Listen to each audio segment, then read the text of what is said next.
ورحمت الله وبرکاته. غیبانه جنازه کول جایز دي که ناجایز دي؟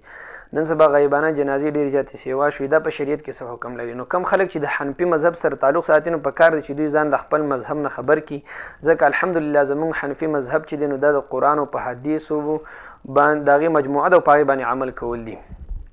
نو زموږ مذهب چې دی نو د هغې مشهوره فتاوی شامی په دریم جلد کې باب صلات الجنازه کې دا خبره ذکر ده چې د جنازې د لمونځ دپاره یو شرط دا دی چې میت به د امام مخې ته موجود وي، جنازه به موجوده وي، نو هله به د جنازې لمونځ صحیح کېږي، که نه د جنازې لمونځ نه صحیح کېږي. نو مقصد دا دی چې کله میت موجود نه امام نه لیدلو نو غیبانه جنازه دا جایز نه ده. دا زموږ د احنافو مذهب دی. اوس کم خلک چې غیبانه جنازه کوي او جایز ورته وایي نو هغوی د بخاري شریف حدیث شریف پیش کوي چې نبی علیه صلات وسلام مبارک په نجاشي بادشاه باندې غیبانه جنازه کړې وه، کوم چې د حبشو بادشاه و، نو لحاظه دا جایز دي. مونږ ته وایو چې یاره نه، حضور علیه السلام په زندګۍ کې چې په دغې نجاشي بادشاه باندې جنازه کړې ده نو خدای تعالی دته د جنازې دا کټ راښکاره کړی و، حضور علیه السلام د جنازې دا کټ لیدلو او حضور علیه السلام پې جنازه کړې ده او غایبانه جنازه حضور علیه السلام نه ده کړې، ځکه چې دا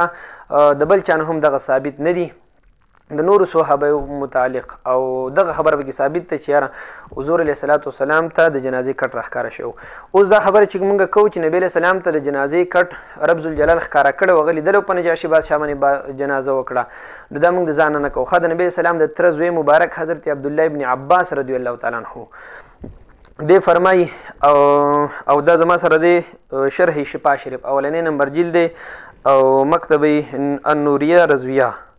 او د دې صفحه ده 178 نمبر صفحه ده. عن ابن عباس رضی الله تعالی عنهما قال كشف لي النبي صلى الله عليه وسلم عن سرير النجاشي حتى رآه وصلى عليه. عبدالله ابن عباس فرمایي چې نبی علیه السلام چې په نجاشي بادشاه باندې جنازه کوله نو خدای تعالی ورته د جنازې کټ ښکاره کړی و، نبي السلام لیدلو جنازه یې پې وکړه، نو غیبانه جنازه پې نه ده کړې، دا ورته حضور علیه السلام ته خدای پاک جنازې کټ ښکاره کړی و، نو لحاظه غیبانه جنازه نه ده شوي او دا ناجایزه ده. دویمه خبره، حضور علیه صلات وسلام د دې جنازې متعلق دا نور علما کرام هم ذکر کړي، دغه رنګې علامه ابن قتیبه هم ذکر کړي دي په خپل کتاب په آداب الکتاب کې، او دغه رنګې علامه کلایي هم ذکر کړي دي په نقایه کې چې کله نجاشي بادشاه وفات شو نو حضور علیه السلام ته خدای تعالی دغه کټ ښکاره کړو او د بې جنازه وکړله. او یو بل صحابي دی چې په باندې نبي علیه السلام جنازه کړې د حضور علیه السلام د تبوک په مقام کې او په مدینه منوره کې معاویه بن معاویه المزني رضی الله تعالی عنه وفات شو. جبرئیل علیه السلام راغی او نبی علیه السلام ته عرض کړي الله تعالی حبیبه که ستا خوښه نو په مدینه منوره کې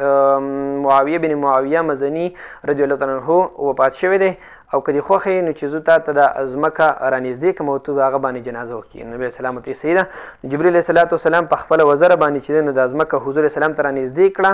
او د دغې صحابي د جنازه یې لیدله او نبی اسلام په تبوک په مقام کې دی او صحابي په کوم ځای کې وفات شوی په مدینه منوره کې او رب ذوالجلال تر ځمکه رانږدې کړله او نبی اسلام جنازه لیدله او په هغه باندې جنازه وکړه. نو پته ولرئ چې غایبانه جنازه جایز نه ده، که حضور علیه صلات وسلام ته د جنازه راښکاره کول او جبرئیل علیه السلام راتللو د نجاشي بادشاه جنازه راښکاره کول دا دونه تکلفات ته بیا ضرورت نه و. پته ولرئ غیبانه جنازه دغه جایز نه ده او حضور اسلام پای باندې جنازه وکړه. بیا نبي علیه السلام تپوس وکړي خدای پاک ولله دونه مقام په څه باندې ورکړو چې یاره زه خو په تبوک کې مو د هلته وفات شو زما جنازه خدای پاک د هغه نصیب کړله. نو جبرئیل السلام ورته وفرمیل عرض یې ورته وکړو د الله رسول وي ده به صورت اخلاص قل هو الله احد سورت ډېر زیات وي، هم په روانه هم په ناسته باندې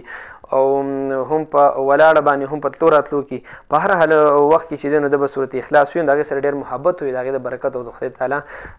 ستا جنازه نصیب کړی اگر که تو د هغه په مدینه منوره کې موجود نه وي. نو لحاظه عرض مې دا کوو چې زموږ د احنافو مذهب د قرآن او د حدیثو موافقه د مذهب دی او په دې باندې عمل کوئ. دا کم خلک چې د دې مذهب خلاف دي تاسو یقین په خدای نه په قرآن پوهېږي نه په حدیث پوهېږي او د صحابو په طریقو باندې هم نه پوهېږي. نو اوس د په دې حدیث باندې صحابه ښه پوهېده که دوی پې ښه پوهېږي. صحابه کرام رضی الله عنهم فرمایي